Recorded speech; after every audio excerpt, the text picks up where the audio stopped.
ಯತ್ಪದಂ ವೇದ ಸಂವೇದ್ಯಂ ಕಟಾಕ್ಷೇಣಾಪಿ ವೀಕ್ಷಿತುಂ ನ ಕ್ಷಮಂತೆ ವಿಮತಯಸ್ತಮುಪಾಸೇ ಶ್ರಿಯಪತಿಂ. ಮಯಿ ಸ್ಥಿತೋ ಮದಂಗೇಷು ಸ್ವತಂತ್ರೋ ವ್ಯಾಪ್ತವಾನ್ ಹರಿಃ ಸ ವಿಷ್ಣುಶ್ಚಾಸ್ವತಂತ್ರಂ ಮಾಂ ಸ್ವೇಚ್ಛಯಾ ವರ್ತಯತ್ಯಜಃ.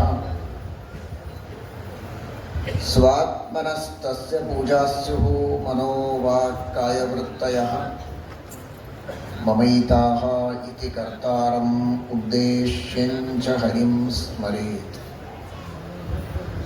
ಧರ್ಮ ವಿಜ್ಞಾನ ವೈರಾಗ್ಯ ಪರಮೈಶ್ವರ್ಯಶಾಲಿನಃ ಆನಂದತೀರ್ಥ ಭಗವತ್ಪಾದಾನ್ ವಂದೇ ನಿರಂತರಂ. ಆನಂದತೀರ್ಥೋಪದಿಷ್ಟೋ ನಿಧಿರ್ನಾರಾಯಣಾಹ್ವಯಃ ಪ್ರದರ್ಶಿತೋ ಯೇನ ಸಮ್ಯಕ್ ಜಯತೀರ್ಥಂ ತಮಾಶ್ರಯೇ.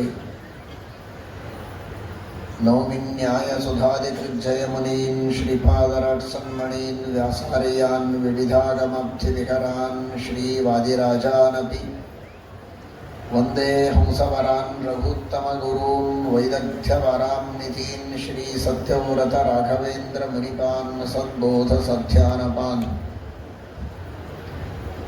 ಸತ್ಯಾಭಿಜ್ಞಕರಾಬ್ಜೋತ್ಥಾನ್ ಪಂಚಾಶದ್ವರ್ಷ ಪೂಜಕಾನ್ ಸತ್ಯಪ್ರಮೋದ ತೀರ್ಥಾರ್ಯಾನ್ ನೌಮಿನ್ಯಾಯ ಸುಧಾರತಾನ್. ಇವತ್ತು ನಡೆದ ಶೋಭಾಯಾತ್ರೆ ಎಲ್ಲ ಭಕ್ತರ ಉತ್ಸಾಹದ ನಡಿಗೆ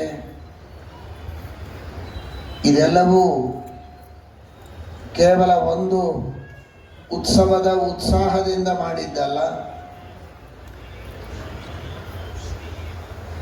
ಇವತ್ತಿನ ಅತಿ ವೇಗದ ವೈಜ್ಞಾನಿಕ ಪ್ರಗತಿಯ ಕಾಲದಲ್ಲಿಯೂ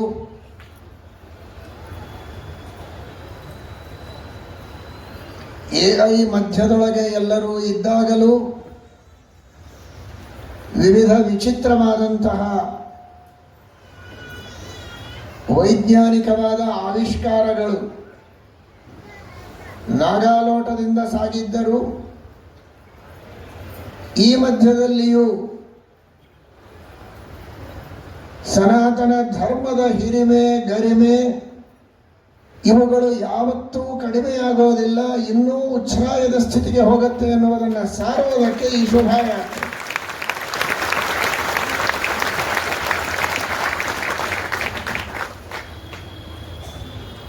ಭೌತಿಕವಾದ ಶಕ್ತಿಗಳ ಉಪಯೋಗವನ್ನು ಮಾಡಿಕೊಂಡು ನಾನಾ ವಿಧವಾದಂತಹ ಆವಿಷ್ಕಾರಗಳನ್ನು ವಿಜ್ಞಾನ ಮಾಡಿರಬಹುದು. ಎಷ್ಟೇ ಮುಂದೆ ಸಾಗಿದ್ದರೂ ಆ ಭೌತಿಕ ಶಕ್ತಿಗಳನ್ನು ಭೂತಗಳನ್ನು ನಿರ್ಮಾಣ ಮಾಡಿದಂತಹ ಭೂತಾತೀತನಾದ ಮಹಾಭೂತನಾದ ಸರ್ವೋತ್ತಮನಾದ ಶ್ರೀಹರಿಯ ಶ್ರೀಮನ್ನಾರಾಯಣನ ಅನಂತ ಶಕ್ತಿಯ ಅಪಾರವಾದ ಸಾಗರದ ಮುಂದೆ ಇಡೀ ಪ್ರಪಂಚ ಒಂದಾಗಿ ಏನನ್ನ ಸಾಧಿಸಿದರೂ ಒಂದು ಹನಿಯಷ್ಟು ಸಾಧಿಸುವುದಕ್ಕೆ ಸಾಧ್ಯ ಇಲ್ಲ. ಅಂತಹ ಅನಂತ ಶಕ್ತಿಯಾಗಿದ್ದಾನೆ ಪರಮಾತ್ಮ ಅನ್ನುವ ಶಾಶ್ವತವಾದ ಸತ್ಯವನ್ನ ಜಗತ್ತಿಗೆ ಸಾರುವುದಕ್ಕೆ ಈ ಕಾರ್ಯಕ್ರಮ. ಚಾತುರ್ಮಾಸ್ಯದ ಉತ್ಸವವೂ ಇದಕ್ಕಾಗಿ.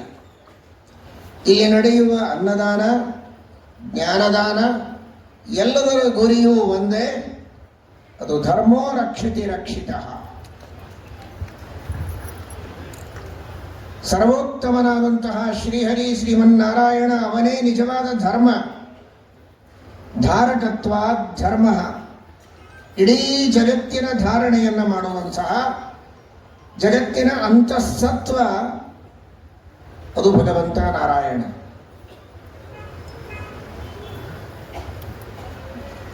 ಜಗತ್ತಿನ ಒಳಗಿದ್ದು ಜಗತ್ತನ್ನು ಧಾರಣೆ ಮಾಡುತ್ತಾನೆ, ಜಗತ್ತಿನ ಕೆಳಗಿದ್ದು ಜಗತ್ತನ್ನು ಧಾರಣ ಮಾಡುತ್ತಾನೆ. ಸುತ್ತಮುತ್ತ ಮೇಲೆ ಒಳಗೆ ಎಲ್ಲ ಠಾವಿನಲ್ಲಿ ಲಘುವಿನಲ್ಲನಿದ್ದಾನೆ. ಸೈದಂ ಮಧ್ಯತೋ ದದೇ ತಸ್ಮಾನ್ ಮಾಧ್ಯಮ ಇತ್ಯಾಚಕ್ಷತೆ ಮಾಧ್ಯಮ ಇತ್ಯಾಚಕ್ಷತೆ ಏತಮೇವ ಸಂತಂ. ಭಗವಂತನನ್ನ ಮಾಧ್ಯಮ ಅಂತ ಕರೀತಾರೆ ಅಂತ ಇತರೆಯ ಉಪನಿಷತ್ತು ಹೇಳುತ್ತದೆ. ಸೈದಂ ಮಧ್ಯತೋ ದಧೆ, ಇಡೀ ಜಗತ್ತಿನ ಮಧ್ಯದಲ್ಲಿ ಧಾರಕನಾಗಿ ನಿಂತು, ಆಧಾರ ಸ್ತಂಭನಾಗಿ ನಿಂತು ಜಗತ್ತನ್ನ ಧಾರಣೆ ಮಾಡಿದವನು ಭಗವಂತ. ಮನೆಯನ್ನ ಧಾರಣ ಮಾಡುವುದಕ್ಕೆ ಸ್ತಂಭ, ಒಬ್ಬ ವ್ಯಕ್ತಿಯ ದೇಹವನ್ನ ಧಾರಣೆ ಮಾಡುವುದಕ್ಕೆ ಅವನ ಸ್ಪೈನಲ್ ಕಾರ್ಡ್ ಇದ್ದ ಹಾಗೆ ಇಡೀ ವಿಶ್ವವನ್ನ ಧಾರಣೆ ಮಾಡುವುದಕ್ಕಾಗಿರುವಂತಹ ಆಧಾರ ಸ್ತಂಭ ಅಂದರೆ ಅದು ಭಗವಂತ. ಇದನ್ನು ತೋರಿಸುವುದಕ್ಕಾಗೇನೆ ನಿಜವಾದ ಸ್ತಂಭಗಳು ಸ್ತಂಭ ಅಲ್ಲ, ಸ್ತಂಭಗಳು ಯಾರನ್ನೂ ಧಾರಣೆ ಮಾಡೋದಿಲ್ಲ. ಎಲ್ಲ ಸ್ತಂಭಗಳೊಳಗಿದ್ದು ಧಾರಣೆ ಮಾಡುವ ನಿಜವಾದ ಸ್ತಂಭ ನಾನು ಅಂತ ತೋರಿಸುವುದಕ್ಕೇನೆ ಸ್ತಂಭ ಒಡೆದು ತನ್ನನ್ನು ತೋರಿಸಿದ ನರಸಿಂಹ. ಅಂತಹ ಧಾರಕನಾದ ಭಗವಂತ ಇವನು ನಿಜವಾದ ಧರ್ಮ. ಧರ್ಮೋ ಧರ್ಮವಿದುತ್ತಮ, ವಿಷ್ಣು ಸಹಸ್ರನಾಮ ಹೇಳುತ್ತದೆ.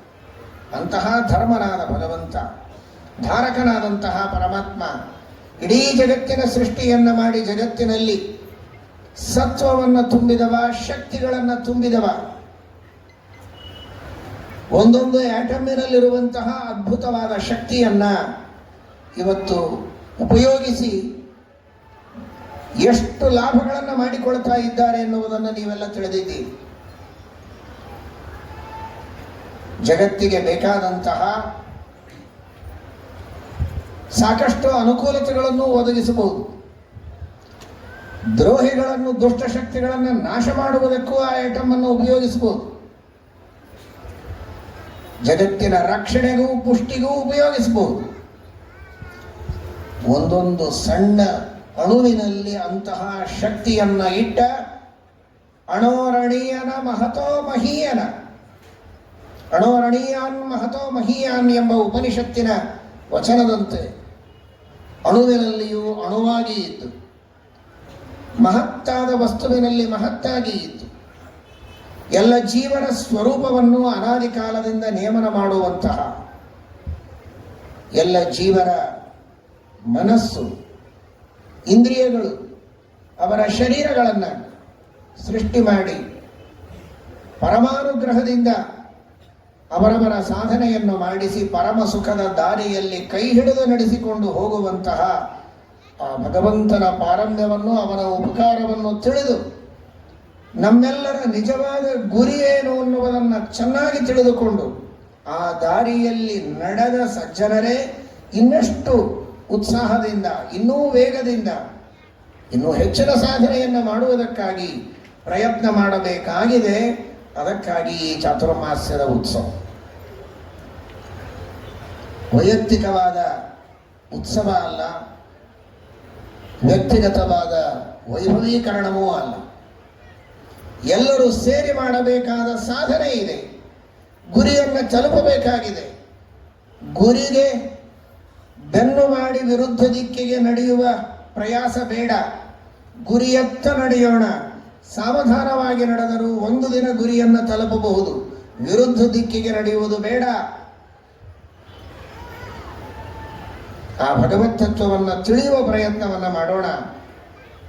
ಮಹಾಭಾರತ, ಭಾಗವತಾದಿ ಸಚ್ಚಾಸ್ತ್ರಗಳ ಮೂಲಕ, ಶ್ರೀಮದ್ ಆನಂದ ತೀರ್ಥ ಭಗವತ್ಪಾದಾಚಾರ್ಯರ ಸರ್ವಮೂಲ ಗ್ರಂಥಗಳ ಮೂಲಕ, ಶ್ರೀಮದ್ ಟೀಕಾಕೃತ್ಪಾದರ ಟೀಕಾ ಟಿಪ್ಪಣಿಗಳ ಮೂಲಕ ಆ ಭಗವತ್ ತತ್ವವನ್ನು ತಿಳಿದು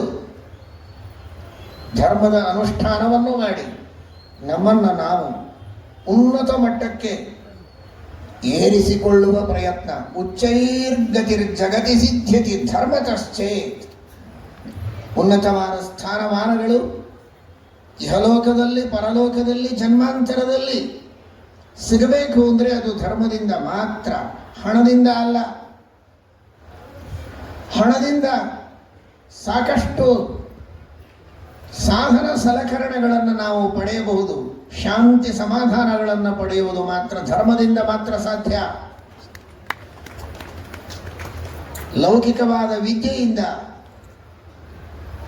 ಬೇಕಾದಷ್ಟು ದೊಡ್ಡ ದೊಡ್ಡ ಮನೆಗಳನ್ನು ಕಟ್ಟಬಹುದು, ಕಾರುಗಳನ್ನು ತೆಗೆದುಕೊಳ್ಳಬಹುದು, ಹಣವನ್ನು ಗಳಿಸ್ಬೋದು, ಕಂಪನಿಗಳನ್ನು ತೆಗೆದುಕೊಳ್ಳಬಹುದು, ಬೆಳೆಸ್ಬೋದು.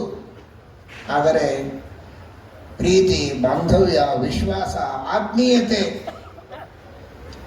ಮನಸ್ಸಿಗೆ ಒಂದು ಸಮಾಧಾನ, ತೃಪ್ತಿ, ಶಾಂತಿ ಇವುಗಳು ಸಿಗೋದು ಮಾತ್ರ ಧರ್ಮದಿಂದಲೇ ಸಿಗೋದು, ಆ ಭಗವತ್ ತತ್ವದ ಚಿಂತನದಿಂದಲೇ ಸಿಗುವುದು ಅನ್ನುವುದು ಸಾರ್ವಕಾಲಿಕವಾದಂತಹ ಸತ್ಯ ಇದು.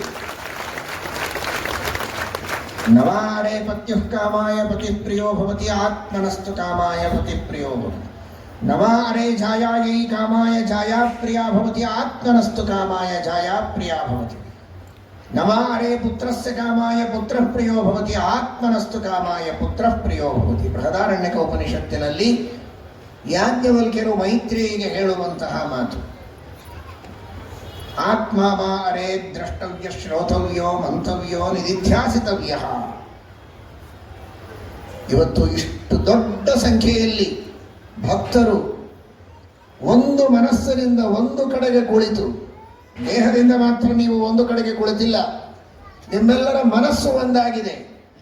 ನಾವೆಲ್ಲರೂ ಒಂದೇ ಒಂದು ಸನಾತನ ಧರ್ಮದ ಛತ್ರ ಛಾಯೆಯಲ್ಲಿ ವಿಷ್ಣು ಸರ್ವೋತ್ತಮತ್ವದ, ವಾಯು ಜೀವೋತ್ತಮತ್ವದ, ಶ್ರೀಮದ್ ಆನಂದ ತೀರ್ಥ ಭಗವತ್ಪಾದಾಚಾರ್ಯರ ದಿವ್ಯವಾದ ಸಿದ್ಧಾಂತದ ಭವ್ಯವಾದ ಛತ್ರ ಛಾಯೆಯಲ್ಲಿ ಒಂದಾಗಿ ಸೇವೆಯನ್ನು ಮಾಡಬೇಕು ಅಂತ ಸೇರಿದವರು ನೀವೆಲ್ಲರೂ ಕೂಡ ಇಲ್ಲಿ. ಈ ಬಾಂಧವ್ಯ, ಈ ಸ್ನೇಹ ಹೇಗೆ ಬಂತು? ಗಂಡ ಹೆಂಡತಿಗೆ ಪ್ರಿಯನಾಗುವುದು ಹೇಗೆ? ಹೆಂಡತಿ ಗಂಡನಿಗೆ ಪ್ರಿಯನಾಗುವುದು, ತಂದೆ ತಾಯಿಗಳಿಗೆ ಮಕ್ಕಳು, ಮಕ್ಕಳಿಗೆ ತಂದೆ ತಾಯಿಗಳು, ರಾಜನಿಗೆ ಪ್ರಜೆಗಳು, ಪ್ರಜೆಗಳಿಗೆ ರಾಜರು, ಗುರುಗಳಿಗೆ ಶಿಷ್ಯರು, ಶಿಷ್ಯರಿಗೆ ಗುರುಗಳು. ಸಮಾಜ ಬಾಂಧವರು ಪರಸ್ಪರವಾಗಿ ಆತ್ಮೀಯತೆಯಿಂದ, ಅಭಿಮಾನದಿಂದ ಒಂದುಗೂಡಿ ಕೆಲಸ ಮಾಡುವುದಕ್ಕೆ ಒಳಗಿದ್ದು ಆ ಪ್ರೇಮವನ್ನ, ಪ್ರೀತಿಯನ್ನ, ಪ್ರಿಯಕೃತ್ ಪ್ರೀತಿವರ್ಧನ, ಪ್ರೀತಿವರ್ಧನನಾದ ಭಗವಂತ ಎಲ್ಲರಲ್ಲಿ ಆ ಪ್ರೀತಿಯ ಪಾಶದಿಂದ ಬಂಧನವನ್ನ ಮಾಡದೇ ಹೋಗಿದ್ರೆ ಈ ಪ್ರೀತಿ ವಿಶ್ವಾಸಗಳು ಕೊಂಡು ಸಿಗುವ ವಸ್ತುವಲ್ಲ, ಯಾವ ಅಂಗಡಿಯಲ್ಲಿಯೂ ಸಿಗುವ ವಸ್ತುವಲ್ಲ. ಇದು ಭಗವಂತನ ಅಂಗಳದಲ್ಲಿ ಮಾತ್ರ ಸಿಗುವ ವಸ್ತುವೇ ಹೊರತು ಇನ್ಯಾವ ಅಂಗಡಿಯಲ್ಲಿಯೂ ಸಿಗುವಂತಹ ವಸ್ತುವಲ್ಲ. ಅಂತಹ ಪ್ರೀತಿಯ ವಿಶ್ವಾಸದ ಧಾರೆಯನ್ನ ನಮ್ಮೆಲ್ಲರ ಮೇಲೆ ಸುರಿಸಿದ್ದಾನೆ ಪರಮಾತ್ಮ. ಅನ್ನೋದಕ್ಕಾಗಿಯೇ ಆ ಭಗವತ್ ತತ್ವವನ್ನು ತಿಳಿಯುವ ಪ್ರಯತ್ನ ಮಾಡಬೇಕು ಅಂತ ಯಾಜ್ಞವಲ್ಕ್ಯರು ಆದೇಶವನ್ನು ಮಾಡುತ್ತಾರೆ ಮೈತ್ರೇಯಿಗೆ. ಆತ್ಮವ ಅರೇ ದ್ರಷ್ಟವ್ಯ ಶ್ರೋತವ್ಯೋ ಮಂತವ್ಯೋ ನಿಧಿಧ್ಯಾಸಿತವ್ಯ. ಅಂತಹ ಭಗವತ್ ತತ್ವವನ್ನು ನಾವೆಲ್ಲ ಚೆನ್ನಾಗಿ ತಿಳಿಯುವ ಪ್ರಯತ್ನವನ್ನು ಮಾಡಬೇಕು. ನಮಗೆ ಪ್ರೀತಿ ವಿಶ್ವಾಸಗಳನ್ನು ಕೊಟ್ಟು ರಕ್ಷಣೆ ಮಾಡಿದವ. ಇವತ್ತು ದೇವರು ಕೊಟ್ಟ ಒಂದೊಂದು ವಸ್ತುವು ದೊಡ್ಡ ಕೊಡುಗೆ. ನಮ್ಮ ಶರೀರದಲ್ಲಿ ಏನಿದೆ, ಎಷ್ಟು ಅದ್ಭುತವಾದಂತಹ ಸೃಷ್ಟಿ ಇದೆ. ಒಂದೊಂದು ನರ ನಾಡಿಗಳಲ್ಲಿ ದೇವರು ಮಾಡಿದಂತಹ ತನ್ನ ಅಪಾರವಾದಂತಹ ಉಪಕಾರ. ಮಾತನಾಡುತ್ತೇವೆ, ಹರಟೆ ಹೊಡೆಯೋದು, ಓಡಾಡೋದು, ಜಿಗಿದಾಡೋದು, ತಿನ್ನೋದು, ಪ್ರವಚನ ಮಾಡೋದು, ಉದ್ಯೋಗ ಮಾಡೋದು, ನಾನಾ ವಿಧವಾದ ಕಾರ್ಯಗಳಲ್ಲಿ ಮನುಷ್ಯ ಉತ್ಸಾಹದಿಂದ ಮುಂದುವರಿತಾ ಇರ್ತಾನೆ. ಅವನು ಮಾಡುವ ಎಲ್ಲ ಕಾರ್ಯಗಳಿಗೂ ಅವನ ಶರೀರ ಸಹಕಾರವನ್ನು ಕೊಡ್ತಾ ಇದೆ. ಆ ಶರೀರದ ಕಡೆಗೆ ಅವನಿಗೆ ಗಮನ ಇಲ್ಲ. ಆ ಶರೀರದೊಳಗಿನ ಪ್ರತಿಯೊಂದು ಸೆಲ್ಲುಗಳು ಚೆನ್ನಾಗಿ ಕೆಲಸ ಮಾಡುವಂತೆ, ಎಲ್ಲ ಆರ್ಗನ್ಸು ಸರಿಯಾಗಿ ಕೆಲಸ ಮಾಡೋ ಹಾಗೆ, ಅವನ ಬುದ್ಧಿ ಬ್ರೇನ್ ಚೆನ್ನಾಗಿ ವರ್ಕ್ ಮಾಡೋ ಹಾಗೆ, ಎಲ್ಲ ನಾಡಿಗಳಲ್ಲಿ ರಕ್ತ ಚೆನ್ನಾಗಿ ಹರಿಯೋ ಹಾಗೆ ನಿರಂತರವಾಗಿ ಒಳಗೆ ಕಾರ್ಯವನ್ನು ಮಾಡಿಸ್ತಾ ಇರೋದು ಭಗವಂತ ಅಂತರ್ಯಾಮಿಯಾಗಿ. ಅದರ ಕಡೆಗೆ ಇವನಿಗೆ ಗಮನ ಇಲ್ಲ. ಆದರೆ ತನ್ನ ಪಾಡಿಗೆ ತನ್ನ ಕಾರ್ಯವನ್ನು ಉತ್ಸಾಹದೊಳಗೆ ಮಾಡುವುದರೊಳಗೆ ತೊಡಗಿರುತ್ತಾನೆ. ನಮ್ಮ ಶರೀರವನ್ನು ಕೊಟ್ಟು ದೇವರು ಒಳಗಿದ್ದು ಪ್ರೇರಣೆಯನ್ನು ಮಾಡ್ತಾ ಇದ್ದಾನೆ. ಮಾತನಾಡಿಸಿದರೆ ಗಂಡನಿಗೆ ಹೆಂಡತಿ, ಹೆಂಡತಿಗೆ ಗಂಡ, ಮಕ್ಕಳು, ಗುರುಗಳು, ಶಿಷ್ಯರು ಎಲ್ಲರೂ ಪ್ರೀತಿಯಿಂದ ಮಾತನಾಡಿಸ್ತಾರೆ, ಒಗ್ಗಟ್ಟಿನಿಂದ ಕೆಲಸ ಮಾಡುತ್ತಾರೆ. ಕೆಲಸ ಆಯಿತು ಅಂತ ಕುಣಿತಾರೆ. ಒಗ್ಗಟ್ಟು ಬಂತು ಹೇಗೆ? ಪ್ರೀತಿ ವಿಶ್ವಾಸಗಳನ್ನು ಕೊಟ್ಟರೆ ಯಾರು? ನಾನು ಮಾತನಾಡಿಸಿದ್ದಕ್ಕೆ ಇನ್ನೊಬ್ಬ ಯಾಕೆ ರೆಸ್ಪಾನ್ಸ್ ಮಾಡಬೇಕು? ನಿನ್ನ ಒಲುಮೆಯಿಂದ ನಿಖಿಲ ಜನರು ಬಂದು ಮನ್ನಿಸುವರೋ ಮಹಾರಾಯ, ಎನ್ನ ಪುಣ್ಯಗಳಿಂದ ಈ ಪರಿ ಉಂಟೆ. ಇದನ್ನೇ ಇವತ್ತಿನ ಸಂದೇಶವನ್ನಾಗಿ ಎಲ್ಲರೂ ಮನಸ್ಸಿನಲ್ಲಿಟ್ಟುಕೊಂಡು ಇಡೀ ಜೀವನದಲ್ಲಿ ವಿಜಯದಾಸರು ನೀಡಿದ ಈ ಸಂದೇಶ ಉಪನಿಷತ್ತು ನೀಡಿದ ಈ ಸಂದೇಶವನ್ನ, ವಿಷ್ಣು ಸಹಸ್ರನಾಮ, ಮಹಾಭಾರತ, ಭಾಗವತಾದಿಗಳು, ಭಗವದ್ಗೀತೆ ನೀಡಿದ ಈ ಸಂದೇಶ ಇದು ಸಾರ್ವಕಾಲಿಕ ಸಂದೇಶ. ಅದನ್ನೇ ತಿಳಿಯುವ ಭಾಷೆಯಲ್ಲಿ ವಿಜಯದಾಸರು ಹೇಳಿದರು, ನಿನ್ನ ಒಲುಮೆಯಿಂದ ನಿಖಿಲ ಜನರು ಬಂದು ಮನ್ನಿಸುವರೋ ಮಹಾರಾಯ, ಎನ್ನ ಪುಣ್ಯಗಳಿಂದ ಈ ಪರಿ ಉಂಟೆ ಅಂತ. ಈ ಅನುಸಂಧಾನವನ್ನೇ ನಮ್ಮ ಇಡೀ ಜೀವನದಲ್ಲಿ ನಾವು ಮಾಡಿ ನಮ್ಮ ಜನ್ಮವನ್ನು ಸಾರ್ಥಕ ಮಾಡಿಕೊಳ್ಳಬೇಕೆಂಬ ಒಂದು ದೃಢವಾದ ಸಂಕಲ್ಪವನ್ನು ಎಲ್ಲರೂ ಇವತ್ತಿನ ಈ ಚಾತುರ್ಮಾಸ್ಯದ ಪ್ರಾರಂಭದ ದಿನ ನಿಮ್ಮ ಮನಸ್ಸಿನಲ್ಲಿ ಚೆನ್ನಾಗಿ ಸಂಕಲ್ಪವನ್ನು ಮಾಡಿ ದೃಢವಾಗಿ ಇಟ್ಟುಕೊಳ್ಳಿ. ಒಂದು ಸಲ ಆದರೂ ಇಡೀ ದಿವಸದೊಳಗೆ ಮನಸ್ಸಿನೊಳಗೆ ಬಂದು ಹೋದರೆ ಸಾಕು, ಕ್ಷಣ ಕ್ಷಣಕ್ಕೆ ಬರಬೇಕು. ಅದು ನಿಜವಾದ ಸಾಧನೆಯ ಬಹಳ ದೊಡ್ಡ ಮಟ್ಟ. ಕೊನೆ ಪಕ್ಷ ದಿನಕ್ಕೆ ಕೆಲವು ಬಾರಿ ಆದರೂ ಬರಲಿ, ಅದೂ ಇಲ್ಲ ಒಂದು ಸಲ ಆದರೂ ಬಂದು ಆಟ ಆಡ್ತಾ ನಗನಗತಾ ಮಕ್ಕಳು ಹತ್ರ ಬರ್ತಾರೆ ಅಂದರೆ ತಂದೆ ತಾಯಿಗಳು ನಿನ್ನ ಒಲುಮೆಯಿಂದ ನಿಖಿಲ ಜನರು ಬಂದು ಮನ್ನಿಸುವರೋ ಮಹಾರಾಯ ಅಂತ ಒಂದು ಸಲ ಕೈ ಮುಗಿಯಿರ ದೇವರಿಗೆ. ಹೊಟ್ಟೆಯಲ್ಲಿಯೇ ಪ್ರಾಣ ಕಳೆದುಕೊಂಡ ಮಕ್ಕಳು, ಹುಟ್ಟಿ ಕೆಲವು ದಿನಗಳಿಗೆ ಪ್ರಾಣ ಕಳೆದುಕೊಂಡವುಗಳು, ಅನಾರೋಗ್ಯದಿಂದ ಬುದ್ಧಿಮಾಂದ್ಯದಿಂದ ನರಳುವ ಮಕ್ಕಳು, ಅದ್ಯಾವುದಿಲ್ಲದಂತೆ ನಗನಗತ ಕುಣಿತ ಮಕ್ಕಳು ಹತ್ತಿರ ಬರ್ತವೆ ಅಂತಂದಾಗ ತಂದೆ ತಾಯಿಗಳು ಮೈ ಮರೆತು ಆಟ ಆಡಿಸ್ತಾರೆ, ಎತ್ತಿಕೊಂಡು ಮುದ್ದಾಡುತ್ತಾರೆ. ಈ ಎತ್ತಿಕೊಂಡು ಮುದ್ದಾಡುವ ಸೌಭಾಗ್ಯವನ್ನ ಕೊಟ್ಟ, ಮುದ್ದು ಕೊಡುವ ಭಾಗ್ಯ ಕೊಟ್ಟ ಮುದ್ದು ಕೃಷ್ಣನ ಸ್ಮರಣೆ ಬರೋದಿಲ್ಲ ಅಂದ್ರೆ ವ್ಯರ್ಥ ಅದು ಜನ್ಮ. ನಿನ್ನ ಒಲುಮೆಯಿಂದ ನಿಖಿಲ ಜನರು ಬಂದು ಮನ್ನಿಸುವರೋ ಮಹಾರಾಯ. ಒಬ್ಬ ಸ್ಮೈಲ್ ಮಾಡ್ತಾನೆ ಅಂದ್ರೆ ಆ ಭಗವಂತನ ಸ್ಮರಣೆ. ನನ್ನನ್ನು ನೋಡಿ ಒಬ್ಬ ನಕ್ಕ ಹುಬ್ಬುಗಂಟ ಹಾಕಿ ಮುಖ ತಿರುಗಿಸಿಕೊಂಡು ಹೋಗಿಲ್ಲ ಅಂದ್ರೆ ಆ ವ್ಯಕ್ತಿಗೆ ನನ್ನ ಬಗ್ಗೆ ವಿಶ್ವಾಸ ಪ್ರೀತಿಗಳನ್ನು ಕೊಟ್ಟ ದೇವರು ಅಂತನ್ನುವ ಸ್ಮರಣೆ ಬರಬೇಕು. ಇವತ್ತು ಇಷ್ಟೆಲ್ಲ ಜನ ಬಂದದ್ದು ಗುರುಗಳ ಅನುಗ್ರಹದ ಬಲ, ಗುರುಗಳಲ್ಲಿ ಅಂತರ್ಯಾಮಿಯಾದ ಮೂಲರಾಮ ದಿಗ್ವಿಜಯ ರಾಮದೇವರ, ವೇದವ್ಯಾಸ ದೇವರ ಅನುಗ್ರಹ. ನಿನ್ನ ಒಲುಮೆಯಿಂದ ನಿಖಿಲ ಜನರು ಬಂದು ಮನ್ನಿಸುವರೋ ಮಹಾರಾಯ, ಎನ್ನ ಪುಣ್ಯಗಳಿಂದ ಈ ಪರಿ ಉಂಟು. ಇದು ನಮ್ಮ ಶಕ್ತಿ, ನಮ್ಮ ಮಹಿಮೆ ಅಂತ ಸರ್ವಥಾ ನಾವು ತಿಳಿದಿಲ್ಲ, ನೀವು ತಿಳಿಯುವುದು ಬೇಡ. ನಮ್ಮನ್ನು ಕೇವಲ ನಿಮಿತ್ತ ಮಾತ್ರ ಮಾಡಿ ಒಳಗಿದ್ದ ಆ ಗುರುಗಳ ಎಲ್ಲ ಗುರು ಪರಂಪರೆಯ ಶ್ರೀಮದ್ ಆನಂದ ತೀರ್ಥ ಭಗವತ್ಪಾದಾಚಾರ್ಯರ, ಮೂಲರಾಮ ದಿಗ್ವಿಜಯ ರಾಮ ವೇದವ್ಯಾಸ ದೇವರ, ಇಲ್ಲಿ ಸನ್ನಿಹಿತರಾದ ಹಯಗ್ರೀವ ದೇವರ ಪರಮಾನುಗ್ರಹದ ಬಲ. ಇಷ್ಟೆಲ್ಲ ಜನ ಅಭಿಮಾನ ವಿಶ್ವಾಸಗಳಿಂದ ಭಕ್ತಿಯಿಂದ ಸೇರಿದ್ದೀರಿ. ಎಲ್ಲ ಕಾರ್ಯಕ್ರಮಗಳು ನಡೆಯುತ್ತದೆ. ಇದೆಲ್ಲವನ್ನು ಆ ಪರಮಾತ್ಮನಿಗೆ ಗೀತಾ ತಾತ್ಪರ್ಯದಲ್ಲಿ ಶ್ರೀಮದಾಚಾರ್ಯರು ಮೇರು ಅಂತ ಕರೆದಿದ್ದಾರೆ.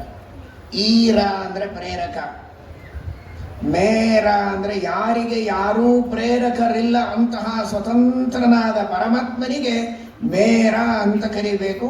ಅವನ್ನೇ ಮೇರು ಅಂತ ಕರೀತಾರೆ. ಯಾರೂ ಭಗವಂತನಿಗೆ ನಿಯಾಮಕರಿಲ್ಲ. ಹಿಂದೂ ಇರಲಿಲ್ಲ, ಇವತ್ತೂ ಇಲ್ಲ, ಮುಂದೂ ಇಲ್ಲ. ಕೆಲವರಿಗೆಲ್ಲ ನಮಗೆ ಯಾರು ಬೇಕಾಗಿಲ್ಲ, ನನ್ನ ಕಾಲ ಮೇಲೆ ನಾನು ನಿಂತಿದ್ದೇನೆ ಅಂತಾರೆ. 4 ದಿವಸ ವಯಸ್ಸಾಯಿತು ಅಂದ್ರೆ 4 ಜನರ ಸಹಾಯ ಬೇಕಾಗತ್ತೆ. ಕೈಗೊಬ್ಬರು ಕಾಲಿಗೊಬ್ಬರು ಸಹಾಯ ಮಾಡುವವರ ಅವಶ್ಯಕತೆ ಇದೆ. ಆ ಅಹಂಕಾರ ಹೋಗಿಬಿಡುತ್ತದೆ. ಆದರೆ ಭಗವಂತನಿಗೆ ಹಾಗಲ್ಲ. ಅವನು ಹಿಂದೂ ಮೇರ, ಈಗೂ ಮೇರ, ಮುಂದೂ ಮೇರನೇ. ಅವರನ್ನ ನಿಯಾಮನ ಮಾಡುವವರು ಯಾರೂ ಇಲ್ಲ. ಸ್ವತಂತ್ರ ಅನ್ನುವುದಕ್ಕೆ ಅವರನ್ನ ಮೇರು ಅಂತ 3ನೆಯ ಅಕ್ಷರದಿಂದ ಹೇಳಿದರೆ ಅ ಈ ಉ.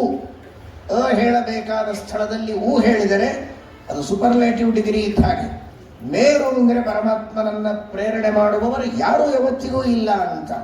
ಹಾಗಾದರೆ ಈ ಮೆರವಣಿಗೆಯೆಲ್ಲ ಯಾರಿಗೆ ಅಂದ್ರೆ ಆ ಮೇರನ ಅಡಿಗೆ ಹೊರತು ನಮಗಲ್ಲ. ನಿಸ್ಸೀಮ ಸ್ವತಂತ್ರನಾದ ನಿರುಪಚರಿತ ಸ್ವಾತಂತ್ರ್ಯ ಇರುವ ಭಗವಂತನ ಪಾದಗಳಿಗೆ ಇದನ್ನು ನಾವು ಅರ್ಪಣೆ ಮಾಡೋದು. ಇದು ಅವನ ಮಹಿಮೆ, ಇದು ಅವನ ಅಡಿಗೆ ಸೇರುವಂಥದ್ದು. ಇದು ಧಾರವಾಡದ ಭಕ್ತ ಸಮುದಾಯ, ಎಲ್ಲ ಮಹಿಳೆಯರು, ಎಲ್ಲ ಪುರುಷರು, ಬಾಲಕರು, ಯುವಕರು, ಯುವತಿಯರು, ವೃದ್ಧರು ವಿದ್ವಾಂಸರು, ಲೌಕಿಕರು, ಅಧಿಕಾರಿಗಳು ಎಲ್ಲರೂ ಕೂಡ ಒಂದೇ ಮನಸ್ಸಿನಿಂದ ಅಷ್ಟು ಭಕ್ತಿಯಿಂದ ಈ ಒಂದು ಉತ್ಸವ, ಶ್ರೀಮಠದ ಕಟ್ಟಡ ಹಾಗೂ ಈ ಎಲ್ಲ ಕಾರ್ಯಕ್ರಮಗಳಲ್ಲಿ ಭಾಗವಹಿಸ್ತಾ ಇದ್ದೀರಿ ಅಂದರೆ ಇದು ಯಾಕೆ ಅನ್ನುವುದಕ್ಕೆ ಆ ಧಾರವಾಡ ಅನ್ನುವ ಶಬ್ದವೇ ಉತ್ತರ ಕೊಡುತ್ತದೆ. ಇಲ್ಲಿ ಅನುಗ್ರಹದ ಧಾರೆ, ಹಯಗ್ರೀವ ದೇವರ ಅವತಾರದ ಸ್ಥಳ ಅಂತ ಆ ವಸುಧಾರ ಅಂತೇನು ಹೇಳ್ತಾರಲ್ಲ, ಆ ಧಾರಾನೇ ಇಲ್ಲಿ ಹರಿದು ಬಂದದ್ದಕ್ಕೆ ಇದು ಧಾರವಾಡ. ಹಯಗ್ರೀವ ದೇವರ ಅನುಗ್ರಹದ ಧಾರೆ ಇದೆ. ನಮ್ಮ ಗುರುಗಳ ಜನ್ಮಭೂಮಿ.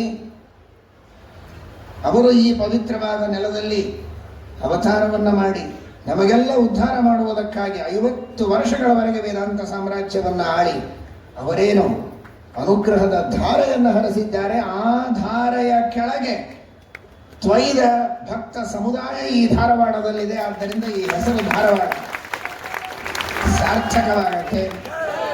ನ ವಿದ್ಯಾ ನ ಭಕ್ತಿರ್ನ ವೈರಾಗ್ಯ ಭಾಗ್ಯಂ ನ ಚೌದಾರ್ಯ ವಾಗ್ಮಿತ್ವ ಪೂರ್ವಾ ವಿಭೂತಿ ಪರಂ ಸತ್ಪ್ರಮೋದಾರ್ಯ ಕಾರುಣ್ಯ ಧಾರಾಭಿಷಿಕ್ತ ವಯಂ ಅನ್ಯತಾ ಭಾಜನಾಮಿ. ವಿದ್ಯೆಯೋ, ಭಕ್ತಿಯೋ, ವೈರಾಗ್ಯವೋ, ಔದಾರ್ಯವೋ, ವಾಗ್ಮಿತೆಯೋ ಇದ್ಯಾವುದೂ ನೀವು ಕೊಡುವ ಈ ಮನ್ನಣೆಗೆ ಕಾರಣ ಅಲ್ಲ. ಒಂದೇ ಒಂದು ಕಾರಣ ಅಂದರೆ ಗುರುಗಳ ಅನುಗ್ರಹದ ಧಾರೆ ನಮ್ಮ ತಲೆಯ ಮೇಲಿದೆ ಎನ್ನುವ ಒಂದೇ ಕಾರಣಕ್ಕಾಗಿ ನಿನ್ನ ಒಲುಮೆಯಿಂದ ನಿಖಿಲ ಜನರು ಬಂದು ಮನ್ನಿಸುವರೋ ಮಹಾರಾಯ, ಎನ್ನ ಪುಣ್ಯಗಳಿಂದ ಈ ಪರಿ ಉಂಟೆ. ಆದ್ದರಿಂದ ಈ ಎಲ್ಲ ಗೌರವ ಆದರಗಳನ್ನು, ಈ ಎಲ್ಲ ಉತ್ಸವದ ಜವಾಬ್ದಾರಿಯನ್ನು ಗುರುಗಳ ಪಾದಗಳಿಗೆ ಅರ್ಪಿಸಿ ಅವರ ಅನುಗ್ರಹದಿಂದ ಮುಂದಿನ ಎಲ್ಲ ಕಾರ್ಯಗಳನ್ನು ನಿರ್ವಿಘ್ನವಾಗಿ ಸಾಗಿಸೋಣ.